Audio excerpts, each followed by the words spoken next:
നിങ്ങൾക്ക് സ്വാഗതം.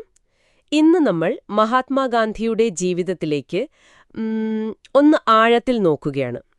പ്രധാനമായും മഹാത്മാഗാന്ധി സത്യത്തിന്റെയും അഹിംസയുടെയും ജീവിതം എന്ന ആ രചനയിലെ വിവരങ്ങൾ വെച്ചാണ് നമ്മൾ സംസാരിക്കുന്നത്. അപ്പോൾ 1869 പോർബന്തറിൽ ജനിച്ച മോഹൻദാസ് കരംചന്ദ് ഗാന്ധി എന്ന ആ സാധാരണ കുട്ടി എങ്ങനെയാണ് ലോകം മുഴുവൻ അറിയുന്ന മഹാത്മായി മാറിയത്, അതാണ് നമ്മൾ നോക്കുന്നത്. അദ്ദേഹത്തിന്റെ ജീവിതത്തിലെ പ്രധാനപ്പെട്ട ഘട്ടങ്ങൾ, പിന്നെ ഈ സത്യം, അഹിംസ, ഈ തത്വങ്ങളൊക്കെ എങ്ങനെ രൂപപ്പെട്ടു, ഇതൊക്കെ നമുക്ക് പരിശോധിക്കാം. തുടങ്ങാല്ലേ? കുട്ടിക്കാലം എന്ന് പറഞ്ഞാൽ മോഹൻദാസ് വളരെ ഒരു ഒതുങ്ങിയ പ്രകൃതമായിരുന്നു. അമ്മ പുത്തുൽബായിൽ നിന്നാണ് ഈ കരുണ, അച്ചടക്കമൊക്കെ പഠിച്ചത്. തെറ്റുകൾ തുറന്നു പറയുന്നൊരു ശീലം അന്നു തൊട്ടേ ഉണ്ടായിരുന്നു എന്ന് കേട്ടിട്ടുണ്ട്. ശരിയാണ്. ആ പ്രായത്തിൽ തന്നെ ഒരു തെറ്റ് ചെയ്താൽ അത് ഏറ്റുപറയാനുള്ളൊരു മനസ്സ്. അപ്പോൾ ഈ സത്യസന്ധതയിലുള്ള ഊന്നൽ, അതാണ് പിന്നീട് അദ്ദേഹത്തിന്റെ തത്വശാസ്ത്രത്തിന്, ആ സത്യാഗ്രഹത്തിനൊക്കെ ഒരു ബേസ് ആയതെന്ന് പറയാം. 13-ാം വയസ്സിലാണ് കസ്തൂർബയെ വിവാഹം കഴിക്കുന്നത്. പിന്നെ 1888 നിയമം പഠിക്കാൻ ലണ്ടനിലേക്ക് പോയി. അതൊരു പുതിയ ലോകമായിരുന്നു അദ്ദേഹത്തിന്. അവിടെ വെച്ച് പല തത്വചിന്തകളും, ഭഗവത്ഗീത, ബൈബിൾ, ഖുർആനൊക്കെ വായിക്കുന്നുണ്ട്. സസ്യാഹാരം പോലുള്ള കാര്യങ്ങളിലൊക്കെ ഉറച്ചുനിന്നു. അപ്പോൾ സ്വന്തം കാഴ്ചപ്പാടുകൾ രൂപപ്പെടുത്താൻ അത് സഹായിച്ചു. പക്ഷെ ശരിക്കുമുള്ളൊരു ടേണിംഗ് പോയിന്റ് അത് 1893 ദക്ഷിണാഫ്രിക്കൻ യാത്രയാണ്, അല്ലേ? അതെ, ദക്ഷിണാഫ്രിക്ക. അവിടെ ഒരു കേസ് വാദിക്കാൻ പോയ ഗാന്ധിജി നേരിടുന്നത് ഭയങ്കരമായ വർണ്ണവിവേചനമാണ്. 1-ാം ക്ലാസ് ടിക്കറ്റ് ഉണ്ടായിട്ടും ട്രെയിനിൽ നിന്ന് പുറത്താക്കി.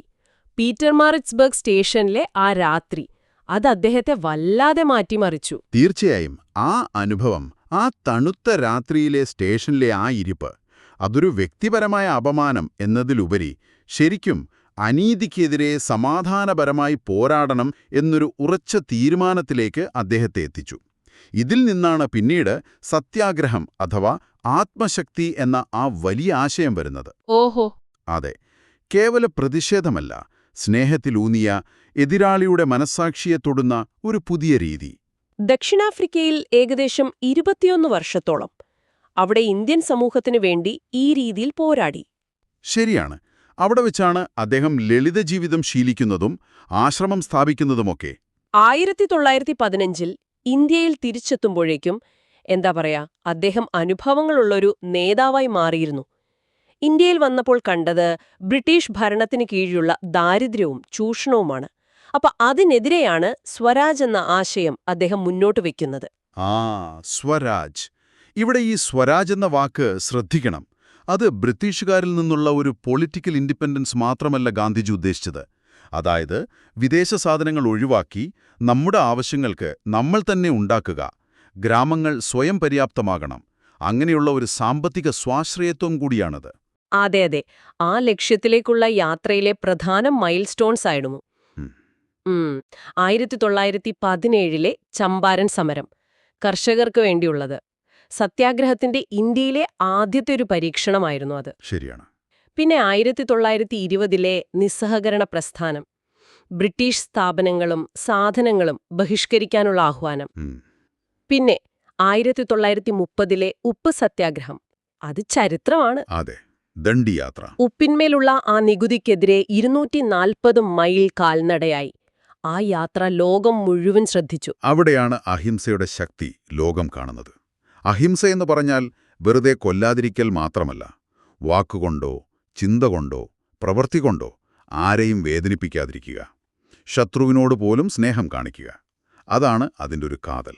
സത്യം എന്നതും വെറും ഫാക്റ്റ് പറയലല്ല, ഈശ്വരൻ അല്ലെങ്കിൽ ആ പരമമായ യാഥാർത്ഥ്യം എന്നൊക്കെയാണ് അദ്ദേഹം കണ്ടത്. 1942 ക്വിറ്റ് ഇന്ത്യ സമരം, പ്രവർത്തിക്കുക അല്ലെങ്കിൽ മരിക്കുക, ഡു ഓർ ഡൈ, ആഹ്വാനം അതാണ്. ഈ ഘട്ടത്തിലൊക്കെയാണ് ടാഗോർ അദ്ദേഹത്തെ മഹത്തായ ആത്മാവ് എന്ന് വിളിക്കുന്നത്. ലോകം അത് ഏറ്റെടുത്തു. ശരിയാണ്.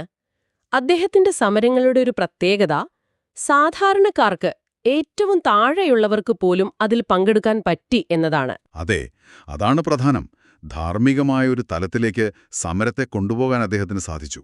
ആയുധമില്ലാതെ ഒരു വലിയ സാമ്രാജ്യത്തെ ധാർമ്മികമായിട്ട് വെല്ലുവിളിച്ചു. അത് ചരിത്രത്തിൽ തന്നെ അസാധാരണമാണ്. എന്നാൽ എല്ലാ കാര്യങ്ങളിലും അദ്ദേഹത്തിന്റെ നിലപാടുകൾ എല്ലാവരും അംഗീകരിച്ചിരുന്നില്ല എന്നും ഓർക്കണം. പ്രത്യേകിച്ച് വിഭജന സമയത്തൊക്കെ ചില വിമർശനങ്ങളും ഉണ്ടായിട്ടുണ്ട്. തീർച്ചയായും. വർഷങ്ങളുടെ പോരാട്ടത്തിനൊടുവിൽ 1947 ഓഗസ്റ്റ് 15 ഇന്ത്യക്ക് സ്വാതന്ത്ര്യം കിട്ടി. പക്ഷേ ആ സ്വാതന്ത്ര്യം വന്നത് ഇന്ത്യ-പാകിസ്ഥാൻ വിഭജനം എന്ന വലിയൊരു ദുരന്തത്തോടെയാണ്. ലക്ഷക്കണക്കിന് ആളുകൾ മരിച്ചു, അഭയാർത്ഥികളായി. ആ സമയത്ത് ഹിന്ദു-മുസ്ലിം സംഘർഷങ്ങളിൽ അദ്ദേഹം വല്ലാതെ വേദനിച്ചു. സമാധാനത്തിനു വേണ്ടി ഗ്രാമങ്ങളിലൂടെ നടന്നു, ഉപവാസമനുഷ്ഠിച്ചു. അതെ. ശ്രദ്ധേയമായ കാര്യം, സ്വാതന്ത്ര്യം കിട്ടിയ ശേഷം അദ്ദേഹം ഒരു രാഷ്ട്രീയ അധികാരസ്ഥാനവും ഏറ്റെടുത്തില്ല. ഇല്ല. അധികാരത്തിൽ നിന്ന് മാറി ലളിതമായ ഖാദി വസ്ത്രം, ചർക്കയിൽ നൂലുനൂൽപ്പ്, അങ്ങനെ സാധാരണക്കാരനായി ജീവിച്ചു. അവസാനം 1948 ജനുവരി 30 ഡൽഹിയിലെ ബിർള ഹൗസിൽ പ്രാർത്ഥനയ്ക്ക് പോകുമ്പോൾ നാഥുറാം ഗോഡ്സെ എന്നൊരാൾ വെടിവെച്ചു കൊല്ലുകയായിരുന്നു.